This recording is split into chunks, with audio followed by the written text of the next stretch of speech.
हम जानते हैं कि 7 से 10 मई 2025 तक चले भारत पाकिस्तान संघर्ष और इस युद्ध के दौरान दोनों देशों द्वारा एक दूसरे के खिलाफ किए गए आक्रामक जवाबी हमलों ने विश्व मीडिया में बड़ी चर्चाएं पैदा की।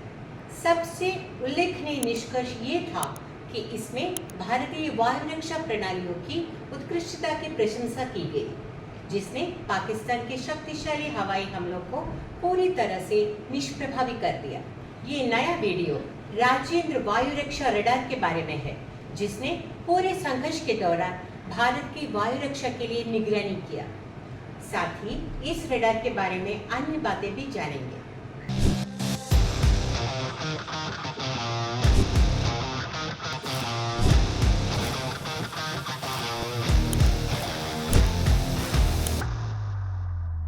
राजेंद्र रडार भारत की राष्ट्रीय हथियार अनुसंधान एवं विकास एजेंसी DRDO द्वारा स्वदेशी रूप से विकसित एक प्रमुख रडार प्रणाली है।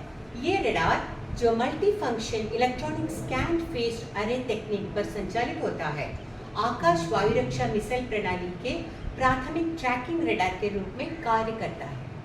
ये रडार प्रणाली हवाई दुश्मन के खतरों का पता लगाने और उन पर नजर रखने तथा एक साथ कई मिसाइलों को उन लक्ष्यों की ओर निर्देशित करने में सक्षम है। इसीलिए राजेंद्र में कम से कम 64 लक्ष्यों पर नजर रखने और इनमें से 4 लक्ष्यों पर 8 मिसाइलों से हमला करने में सहायता प्रदान करने की क्षमता है।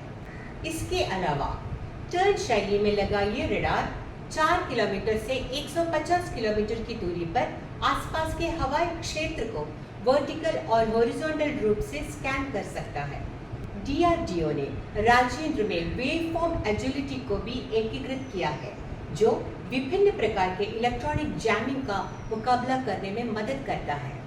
ये रडार कम रडार क्रॉस सेक्शन वाले हवाई लक्ष्यों जैसे कि स्टेल्थ ड्रोन, विमान और मिसाइलों पर नजर रखने में भी सक्षम है। राजेंद्र में जो क्यूड एक्विजिशन और सर्च मोड भी प्रदान करता है, किसी भी प्रतिकूल मौसम की स्थिति में उत्कृष्ट प्रदर्शन के लिए सी बैंड शामिल है। इसलिए इस रडार को बर्फीले और रेगिस्तानी वातावरण में तैनात किया जा सकता है। इसके अलावा इसकी माइक्रो ऑब्जेक्ट ट्रैकिंग तकनीक राजेंद्र को आर्टिलरी रॉकर और हॉवित्जर गोले के आगमन का पता लगाने में भी मदद करती है। स्वदेशी रूप से विकसित राजेंद्र रडार वर्तमान में भारतीय वायु रक्षा प्रणाली का एक महत्वपूर्ण घटक है। ये रडार प्रणाली भारत के घरेलू हथियार विकास क्षेत्र द्वारा हासिल की गई आत्मनिर्भरता की कई उपलब्धियों में से एक है, जो भारतीय सेनाओं को दुश्मन के किसी भी अप्रत्याशित और शक्तिशाली हवाई हमले का प्रभावी ढंग से मुकाबला करने में मदद करती है। भारत निकट भविष्य में राजेंद्र रडार को और उन्नत करने तथा इसमें नई पीढ़ी की तकनीक को शामिल करने की योजना बना रहा है। इसलिए इसमें कोई संदेह नहीं है कि ये आधुनिकीकरण आने वाले समय में देश की वायु रक्षा क्षमताओं को और बढ़ाएंगे। जय हिंद।